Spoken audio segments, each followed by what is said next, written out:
નર્મદાનું પાણી આખી ટીમ અમારી લડી હતી અને 3 વર્ષથી આખી ઉદયપુર જિલ્લાની પોલીસે મારા ઘરે ધામા નાખી દીધા હતા, પણ આપણે અડગ હતા.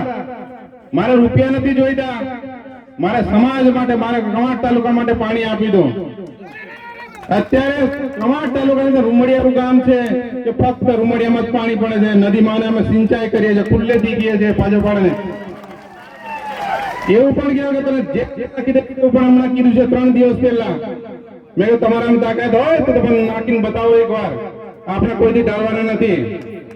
એટલા માટે હું તેજરભાઈનો સાથ આપવા માટે હું આવી ગયો છું અને હંમેશા માટે આમ આદમી કોંગ્રેસમાંથી છોડીને હું આમ આદમી પાર્ટીમાં આવું છું.